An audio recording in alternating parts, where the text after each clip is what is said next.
waan hogaamin karnaa dalkeena. dumarku waa udubdhaxaadka dalka iyo ummadda. haweenka Soomaaliyeed waxay hogaamin karaan dalka. fadlan taageer haweenka.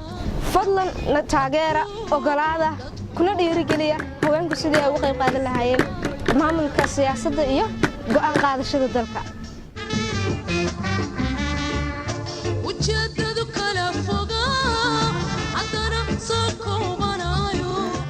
haweenku waa lafdhabarta bulshada waxaana muhiim ah in ay ka qayb qaataan ama ay ka mid noqdaan awaamirta ama amarada ee loogu talinayo wadanka. sidaa daraadeed odayaashu haddii ahaan jireen kuwa gacan bidixeeya haweenka Soomaaliyeed waxaan hadda rajaynayaa in ay ahaan doonaan kuwa siiya mudnaanta koowaad gabdhaha Soomaaliyeed. haddii aan nahay haweenka Soomaaliyeed waxaan ku faraxsanahay in aan ka qayb qaadano siyaasadda maadaama aan horay doorka siyaasadeed ee dawladda aan aad uga haysanin. hadda waxaan rajaynaynaa in aan siyaasadda qayb weyn ka qaadano waxaan codsanaynaa in haweenka qayb aad u muuqato doorka haweenka laga siiyo. waxaan codsanaynaa waqti xaadirkan in la siiyo jaaniskii ay ku lahaayeen ka qayb qaadashada siyaasadda iyo go'aan qaadashada dalka sifo ay u horumariyaan uguna sii wadaan halkoodii hawsha iyo dadaalka.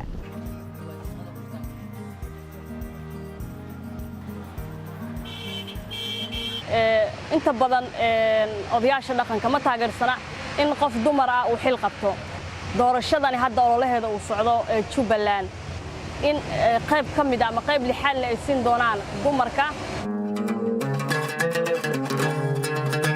haweenka Soomaaliyeed waxay ka soo gudbeen kana soo qayb qaateen dhibaatooyin fara badan iyo caqabado adag oo dalku ka soo gudbay. sida badanna lama tixgeliyo ama lama siiyo doorkii ay ku lahaayeen siyaasadda iyo ka qayb qaadashada go'aameed ee dalka.